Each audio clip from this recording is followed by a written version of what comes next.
আসসালামু আলাইকুম বন্ধুরা, আশা করছি সবাই ভালো আছেন, সুস্থ আছেন। আজকে আপনাদের সাথে আড্ডা দিতে আসলাম এবং নিজের সাথে ঘটে যাওয়ার কিছু ফানি মুহূর্ত বা কিছু বাঁশখার মুহূর্ত আপনাদের সামনে শেয়ার করতে আসলাম। একদিন রাতে মোবাইল স্ক্রল করতে করতে হুট করেই আমার এক সুন্দরী খালাতো বোন SMS দিল, ভাইয়া কেমন আছো? তা আমি তো খুবই খুশি, সুন্দরী খালাতো বোন যেহেতু SMS দিছে। তা আমি একটু ভাব স্বপ্নে রিপ্লাই দিলাম, এই তো আলহামদুলিল্লাহ আপু, তুই কেমন আছিস? সে বলল, আলহামদুলিল্লাহ ভালো আছি, তুমি কেমন আছো ভাইয়া? তেমন করে করে কারণ আমার খালাতো বোন বলতেছে, ভাইয়া আগামী মাসের 7 তারিখের মধ্যে আমাদের বাসায় আসতে হবে, না আসলে তোর হাতে কথা বন্ধ। আরে শালা, খালাতো বোনের কথাটা শুনে তো আমি অবাক, যে খালাতো বোন এত সুন্দর মানে মিষ্টি হবে বলতেছে আগামী মাসের 7 তারিখের মধ্যে আমাদের বাড়িতে না আসলে তোমার হাতে কথা বন্ধ। তা আমি একটু ভাব স্বপ্নে বললাম, দেখি আপু, সময় পেলে অবশ্যই যামু। খালাতো বোন বলতেছে, তোর আসতেই হবো, না আসলে তোর সাথে একদম কথা বন্ধ।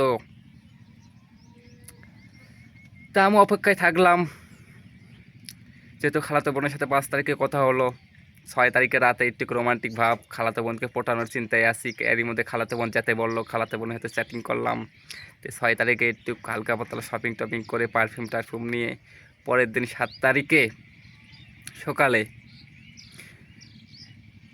কাপড় চোপড় শপিং টপিং সুন্দরভাবে গা দিয়ে সুন্দর একটা গেট আপ টেট আপ নিয়ে শরীরে পারফিউম মেখে বাইরে এলাম উদ্দেশ্যে খালাতো ভাই, সরি, খালাতো বোনের বাড়ির উদ্দেশ্যে, অর্থাৎ খালাতো বাড়ির উদ্দেশ্যে। তো যাইতেছি, মনে মনে সুন্দর একটা ফিলিংস হইতেছে, আরে শালা আজকে খালাতো বোনকে আমি পটাবই, যেমন করেই হোক আজকে খালাতো বোন আইরিনকে আমাকে পটাতেই হবে, যেমন করেই হোক। তো ভাব সাপ নিয়ে সুন্দর ভাই, এত সুন্দর একটা গেট আপ নিয়ে গেছি ভাই, কিন্তু এত বড় একটা বাঁশ খাইছি। ঘটনাটা মানে শুনেই যাবেন, মানে খুবই একটা মজার ঘটনা।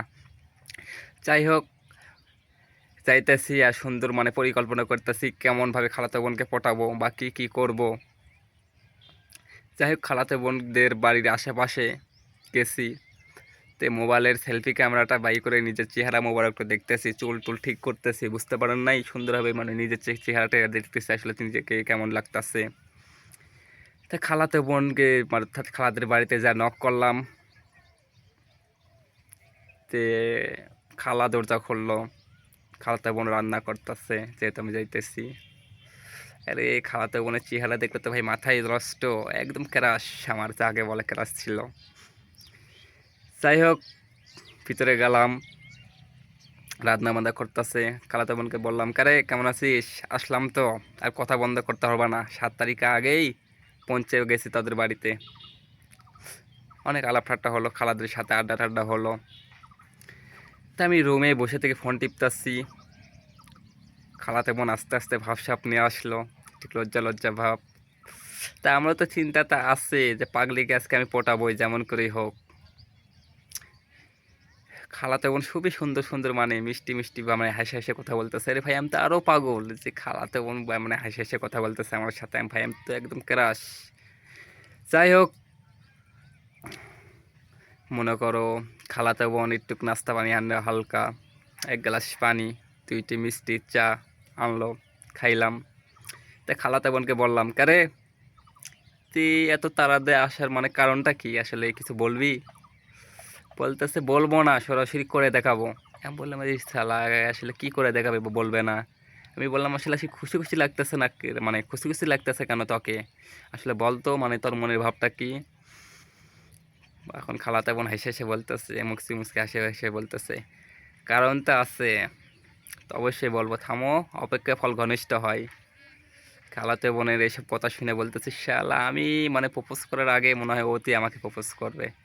আরও সুন্দর একটু গেট আপ টেট আপ মানে নিয়ে ওর সামনে একটু মানে হাসি ঠাট্টা করতেছি।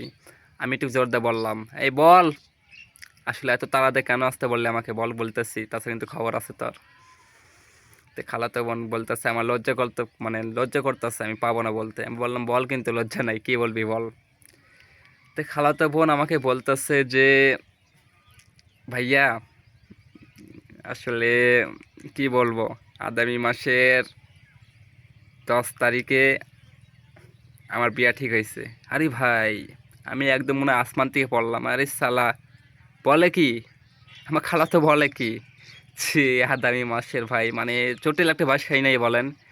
আগামী মাসের 10 তারিখে আমার বিয়ে ভাইয়া, তো তোমাকে আসতে বললাম। আমার হবু হাজব্যান্ডের জুতা চুরি করতে হবে তোমার। আরে ভাই, যাকে মানে পটানোর জন্য আমি এত কিছু করলাম, তার হবু হাজব্যান্ডের জুতা চুরি মানে জুতা চুরিকে নিবে আমাকে দিয়ে। হিসাব করছেন? কি করব ভাই, মন মরা গরিবের কপাল আর রিলেশন। এই আমার কাহিনী। সবাই ভালো থাকবেন, সুস্থ থাকবেন, আর আমার জন্য দোয়া করবেন। ধন্যবাদ সকলকে।